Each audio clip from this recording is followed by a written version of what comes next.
శ్రీగురుభ్యో నమః. హరి ఓం. ఆపదామపహర్తారం దాతారం సర్వసంపదాం లోకాభిరామం శ్రీరామం భూయో భూయో నమామ్యహం. సర్వమంగళమాంగళ్యే శివే సర్వార్థసాధకే శరణ్యే త్రయంబకే దేవి నారాయణీ నమోస్తుతే. అందరికీ కూడా శ్రీ విశ్వవసునామ సంవత్సరంలో మే నెల 16వ తారీఖు తదనంతరం నుంచి కూడా రాహు కేతు యొక్క స్థానాలు అనేటువంటివి మారడం జరుగుతూ ఉంటాయి. ఇందులో అసలు నవగ్రహాల్లో అత్యంతమైనటువంటి విగ్రహాలుగా ఈ రాహుకేతువుల్ని చెప్పడం అనేది జరుగుతూ ఉంటుంది.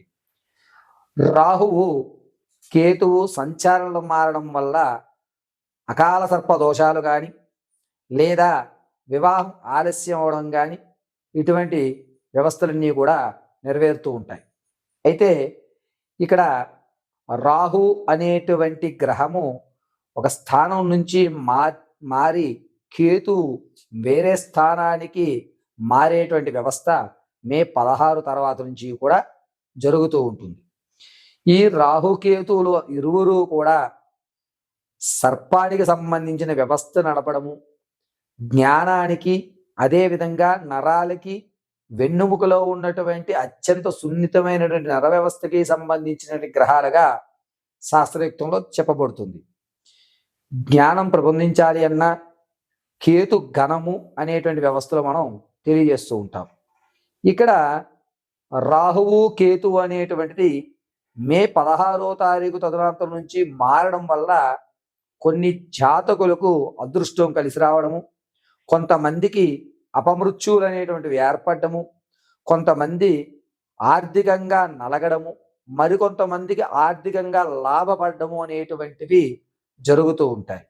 అయితే ఏ రాశి వారికి ఏ విధమైనటువంటి ఫలితాలు మే 16 తర్వాత జరుగుతుంది అనేటువంటి విషయాన్ని క్షుప్తంగా వ్యవస్థాపరంగా శాస్త్రయుక్తంగా తెలియజేయడం అనేటువంటిది మీకు చేస్తూ ఉంటాను. ఇందులో నవగ్రహాల్లో మనం రాహువు కేతు అనేటువంటి 2 గ్రహాలు. ఇందులో రాహువు అనేటువంటిది నైరుతి భాగంలోను, కేతు వాయువ్య భాగంలోనూ ఉంటుంది. ధన ధాన్య అభివృద్ధి చెందడానికి, దినదిన ప్రవర్ధమాన రాజభోగాలు కూడా మనం ఉచ్చింతమైనటువంటి స్థాయికి వెళ్ళడానికి కూడా ఈ రాహుకేతువులు దోహదపడుతూ ఉంటాయి. ఈ రాహుకేతువుల్లో రాహు యొక్క స్థానం కేతువుని అనుసరించుకుంటూ వెళ్ళడం అనేటువంటిది జరుగుతూ ఉంటుంది. కేతు గణము నవగ్రహాల్లో 9వ గ్రహంగా తన యొక్క సంచారణ మారుస్తూ జాతకంలో ఉన్నటువంటి విషయ పరిజ్ఞానాన్నింటినీ కూడా మార్పు చెందుతూ జరుగుతుంది.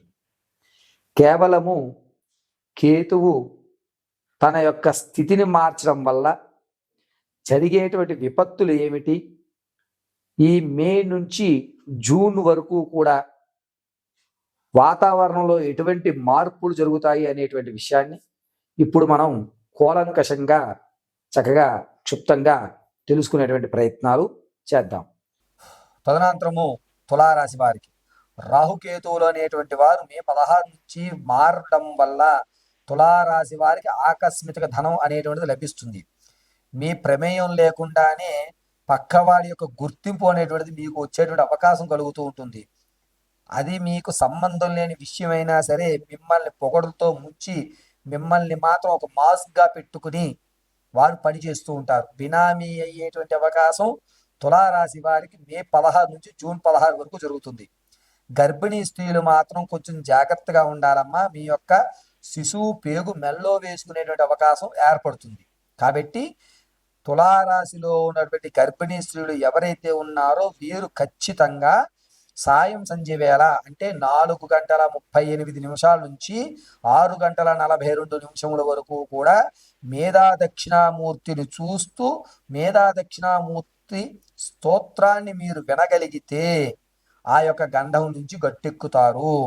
తులారాశి వారికి రాహుకేతువులు సంచరించడం మారడం వల్ల మే 16 నుంచి కూడా అద్భుతమైనటువంటి ఫలితాలు ఏర్పడేటువంటి అవకాశం లభిస్తూ ఉంటుంది. ఆరోగ్యపరంగా చిన్న చిన్న సమస్యలు అనేటువంటివి తలెత్తడం కామన్గా జరుగుతుంది. ధనం విషయం దగ్గరికి వచ్చేసరికి అమ్మయ్య, నెల కంటే ఈ నెల ఒక 2 రూపాయలు ఎక్కువ చూడగలిగాను, నా కష్టానికి ఎక్కువ ధనం వచ్చింది, ఇలాగే నేను కొనసాగితే కనుక బాగుంటుంది నా జీవితం అనేటువంటి ఆలోచన తులారాశి వారికి ఈ మే 16 నుంచి జూన్ 16 వరకు కూడా ఈ రాహుకేతువుల సంచారం వల్ల జరుగుతుంది. తులారాశి వారు కుదిరితే కనకాంబరాలతో కాలభైరవుడికి అర్చన చేయడం మంచిది. కాలభైరవ స్వామికి శనివారం కానీ, మంగళవారం కానీ, లేదా గురువారం కానీ ఈ 3 రోజులు కనకాంబరాలతో కాలభైరవాష్టకం చదువుతూ మీరు స్వామివారికి పుష్పాలు అర్చన చేయగలిగితే మీరు ఇప్పుడు ఏదైతే స్థితిని మార్చుకున్నారో ఆ స్థితి అలా కొనసాగేటువంటి అవకాశం, మీ పేరు చెడిపోకుండా, నెంబర్ 1 అవ్వడం పెద్ద కష్టమేం కాదండి, కానీ నెంబర్ 1 అయిన తర్వాత ఆ స్థితి నుంచి కింద పడిపోకుండా నిలబడేటువంటి వ్యవస్థ కాలభైరవ స్వామి వారు మీకు కనకాంబరాలతో అర్చన చేయడం వల్ల ఇస్తారు. కావున ఈ తులారాశి వారు కనకాంబరాలతో కాలభైరవుని ధ్యానం చెయ్యండి, మంచి ఫలితాలు అనేటువంటివి ఏర్పడతాయి. కేవలము నక్షత్రాలు తెలిసిన వారు మాత్రము, నక్షత్ర పాదములు రాశి తెలిసిన వారు మాత్రము బుట్టే సిద్ధాంతి గారు అనుసరించిన దాన్ని అనుసరించి నా మేధా సంపత్తును ఉపయోగించి నేను ఈ ఫలితాలను మీకు తెలియజేయడం జరిగింది. ప్రతి నెల కూడా ఇదే విధంగా రాశి సంచరణ అనేటువంటిది మారుతూ ఉంటుంది. ప్రతి నెల కూడా మన శరీరంలో ఏవైతే మార్పులు రోజు జరుగుతున్నాయో అదే విధంగా జాతకం అనేటువంటిది ప్రతి నెల కూడా మారేటువంటి అవకాశాలు ఉంటాయి. కావున ప్రతి ఒక్కరూ కూడా వారి యొక్క రాశి పరిజ్ఞానాన్ని అనుసరించుకొని నీకేదన్నా సందేహాలు ఉంటే నా ఫోన్ నెంబర్కి మీరు సంప్రదిస్తే నేను దానికి సమాధానం అనేటువంటి చెప్పడం జరుగుతుంది. ఇది కేవలము మే 16 నుంచి జూన్ 16 వరకు మాత్రం ఇచ్చినటువంటి జాతక పర్యంతం మాత్రమే. పరమేశ్వర అర్పణమస్తు.